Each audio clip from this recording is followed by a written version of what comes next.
Hi అండి, అందరికీ నమస్తే. Welcome to Mythili veg recipes. ఇంట్లో పూజలు కానీ వ్రతాలు కానీ జరిగేటప్పుడు మనకి చాలా హడావిడి అయిపోతూ ఉంటుంది కదా. ఒక పక్కన పూజకి కావాల్సినవి చూసుకుంటూ ఉండాలి, ఇంకొక పక్క ప్రసాదాలని చేసుకుంటూ ఉండాలి. అందుకే ఈ వరలక్ష్మి వ్రతానికి 9 రకాల ప్రసాదాలని కూడా చాలా సునాయాసంగా చేసేసుకునే పద్ధతిని అయితే ఈరోజు నేను చూపించబోతున్నాను.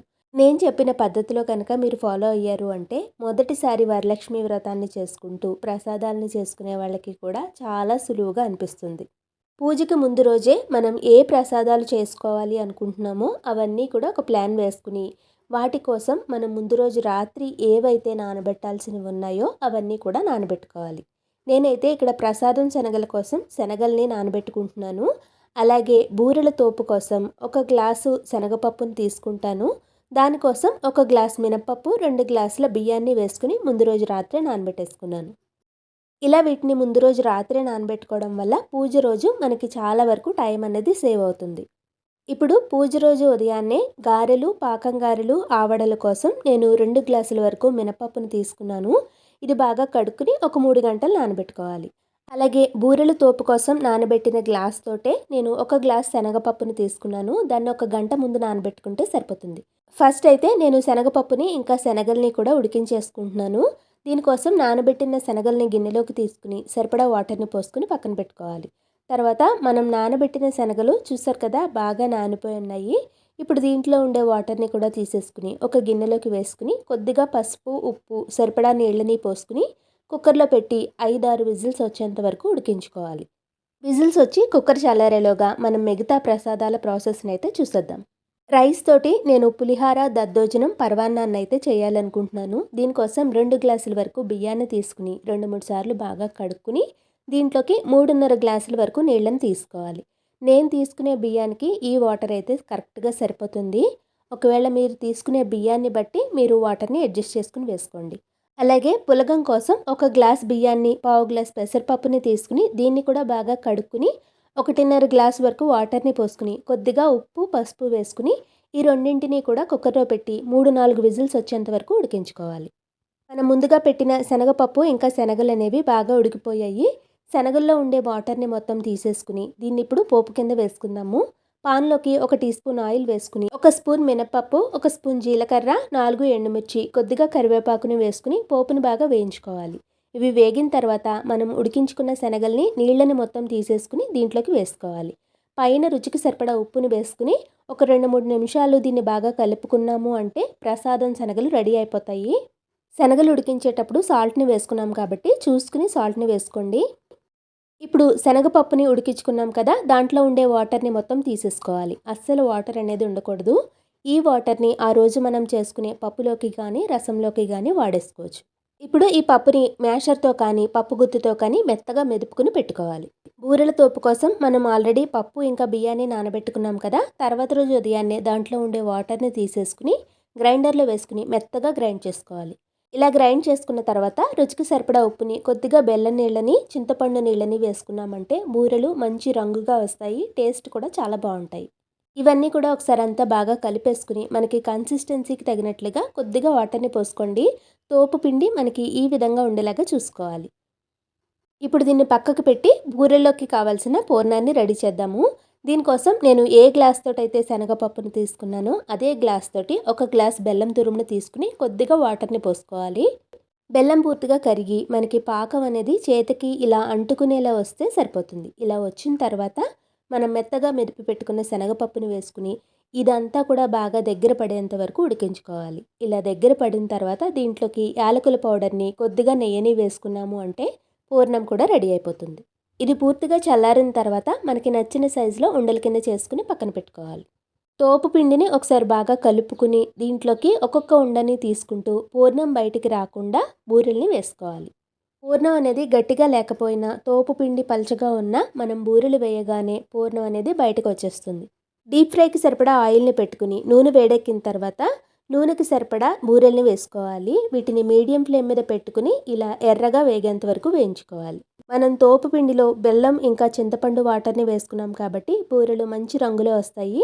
ఈ ప్రాసెస్లో చేసుకుంటే పూర్ణం అనేది బయటికి రాకుండా బూరెలు చాలా బాగా వస్తాయి. మన ప్రసాదానికి కావాల్సిన బూరెలు రెడీ అయిపోయాయి. గారెల కోసం నానబెట్టిన పప్పు కూడా నానిపోయింది. ఇప్పుడు దీంట్లో ఉండే నీళ్లను తీసేసుకుని మిక్సీ జార్లో వేసుకుని గ్రైండ్ చేసుకునేలా ఉంటే కొద్దిగా కూలింగ్ వాటర్ని వేసుకుని గ్రైండ్ చేసుకోండి. నేను ఇక్కడ గ్రైండర్లోనే గ్రైండ్ చేసుకున్నాను. గ్రైండ్ చేసుకునేటప్పుడు కూడా ఎక్కువ వాటర్ని పోసుకోకుండా మెత్తగా ఇలా గట్టిగా రుబ్బుకుని పెట్టుకోవాలి. దీంట్లోకి రుచికి సరిపడా ఉప్పుని వేసుకుని ఒకసారి అంతా బాగా కలుపుకున్నామంటే గారెలు చాలా మెత్తగా వస్తాయి.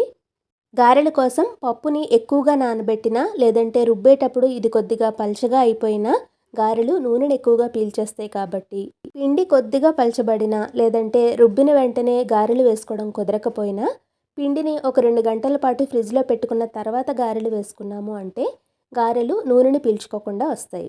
ఇప్పుడు ఆయిల్ వేడెక్కిందో లేదో ఒకసారి చెక్ చేసుకున్న తర్వాత గారెలు వేయడానికి పక్కన ఇలా కప్పులోకి నీళ్ళని తీసుకుని చేతిని తడుపుకుంటూ గారెలు వేసుకున్నాము అంటే గారెల్ని చాలా ఈజీగా వేసుకోవచ్చు. చేతిని కొద్దిగా తడుపుకుంటూ కావలసినట్టుగా పిండిని తీసుకుని ఇలా గారెల్ని వేసుకోవడమే. స్టవ్ ఫ్లేమ్ని మీడియంలో పెట్టుకుని నూనెకి సరిపడా గారెల్ని వేసుకోవాలి. మీకు ఒకవేళ ఇలా చేత్తో గారెల్ని వేసుకోవడం కష్టంగా అనిపిస్తే టీ స్ట్రైనర్ మీద కానీ అరిటాకు మీద కానీ లేదంటే ఏదైనా క్లాత్ని తడుపుకుని దాని మీద ఒత్తుకుని కూడా గారెల్ని వేసుకోవచ్చు. గారెల్ని వేసుకునేటప్పుడు మెయిన్గా నూనె అనేది మరీ ఎక్కువ వేడిగాను అలాగని తక్కువ వేడిగాను ఉండకూడదు. ఎక్కువ వేడిగా ఉంటే పైకి వేగిపోయి లోపలంతా పిండి పిండిలా ఉండిపోతుంది. తక్కువ వేడిగా ఉంటే గారెలు నూనెని ఎక్కువగా పీల్చేసుకుంటాయి. ప్రసాదానికి గారెలు అయితే రెడీ అయిపోయాయి కదా. మనకి పాకం గారెలు ఇంకా పెరుగు వడలకి కూడా గారెల్ని ఇలాగే వేసుకోవాలి. ఫస్ట్ నేను ఇక్కడ పాకం గారెల్ని ప్రిపేర్ చేస్తున్నాను. దీనికోసం 1 కప్పు వరకు బెల్లం తురుముని తీసుకుంటున్నాను. మనం చేసుకునే పాకం గారెలను బట్టి బెల్లాన్ని తీసుకోవాలి. దీంట్లోకి 3/4 కప్పు వరకు నీళ్ళని పోసుకుని బెల్లం పూర్తిగా కరిగితే సరిపోతుంది. మనకిది ఎటువంటి పాకం రానవసరం లేదు.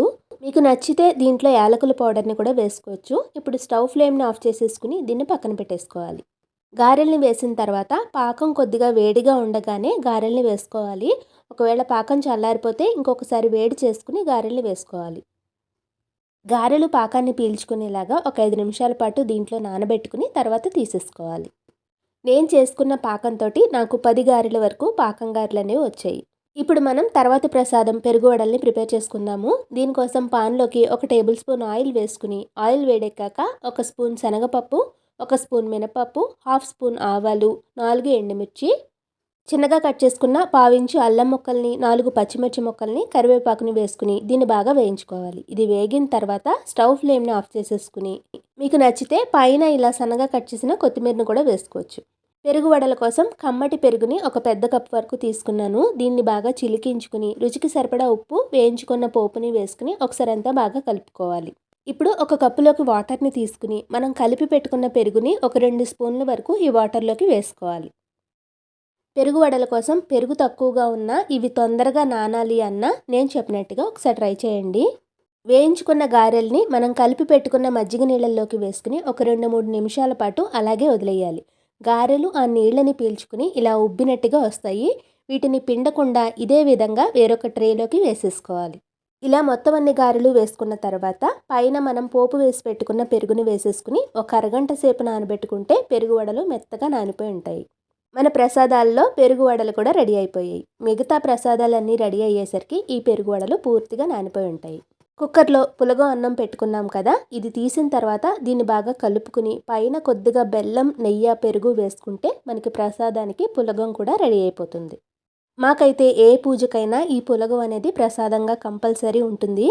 దీంతో పాటు అన్నాన్ని కూడా ఉడికించుకున్నాం కదా. అన్నం ఉడికిన తర్వాత పైన ఉండే అన్నాన్ని మొత్తం వేరొక బౌల్లోకి తీసేసుకుని పూర్తిగా చల్లారబెట్టేసుకోవాలి. ఈ అన్నంతో నేను పులిహారని రెడీ చేసుకుంటాను. మిగిలిన అన్నంతో దద్దోజనం ఇంకా పరవాన్నాన్ని ప్రిపేర్ చేసుకుంటాను. దీనికోసం అన్నం వేడిగా ఉండగానే ఇలా గరిటెతోటి మెత్తగా మెదిపేసుకోవాలి.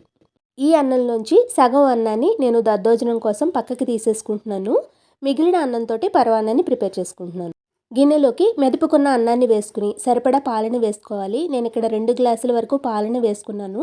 ఒకవేళ మీరు తీసుకున్న అన్నానికి పాలు సరిపోకపోతే ఇంకొద్దిగా పాలని వేసుకుని ఉడికించుకోవచ్చు. ఇలా అన్నం మొత్తం పాలల్లో బాగా ఉడికిన తర్వాత దీంట్లోకి యాలకుల పౌడర్ని, కొద్దిగా పచ్చికర్పూరాన్ని వేసుకోవాలి. ఆల్రెడీ మనం ఉడికించిన అన్నంతోటే చేస్తున్నాం కాబట్టి దీనికి ఎక్కువ టైం అయితే పట్టదు.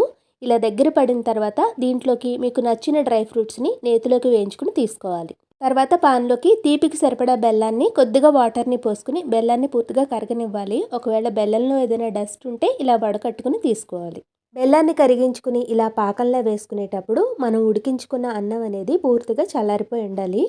పాకం వేసిన తర్వాత వేయించుకున్న డ్రై ఫ్రూట్స్‌ని కూడా వేసుకుని ఒకసారి అంతా బాగా కలిపేసుకున్నామంటే మనకి పరమాన్నం రెడీ అయిపోయినట్టే. ఇప్పుడు దద్దోజనాన్ని ఎలా చేసుకోవాలో చూసేద్దాము.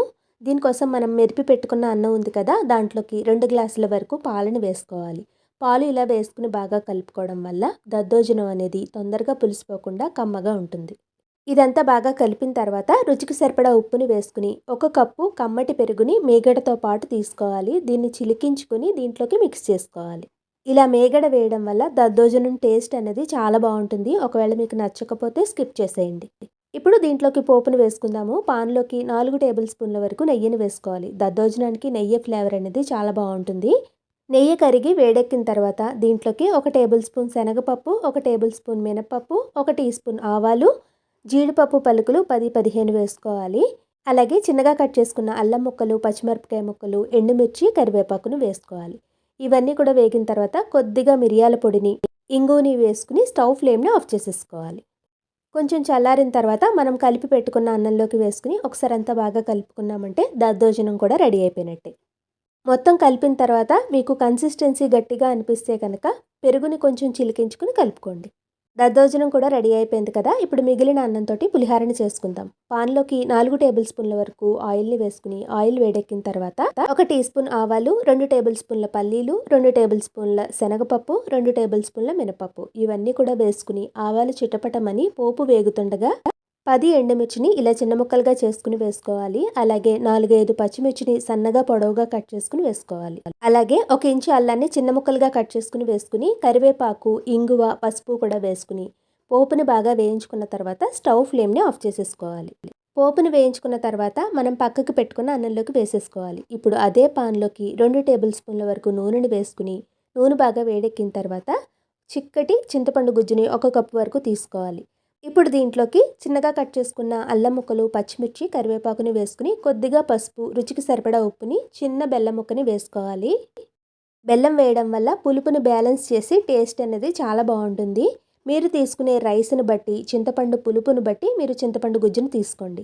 ఇది బాగా మగ్గిన తర్వాత ఉడికించుకున్న రైస్‌లోకి వేసుకుని మొత్తం అంతా కూడా బాగా కలిపేసుకున్నామంటే మనకి పులిహార కూడా రెడీ అయిపోయినట్టే. చూసారు కదా! మన పూజకి కావాల్సిన 9 రకాల ప్రసాదాలు రెడీ అయిపోయాయి. ఇలా ప్లాన్ చేసుకున్నాము అంటే మన పూజకి ప్రసాదాలని కంగారు లేకుండా, హడావిడి లేకుండా చాలా ఈజీగా చేసేసుకోవచ్చు. మీరు కూడా ఈ వరలక్ష్మి వ్రతానికి నేను చెప్పినట్టుగా ప్రసాదాలని ఇలా ప్లాన్ చేసి చూడండి.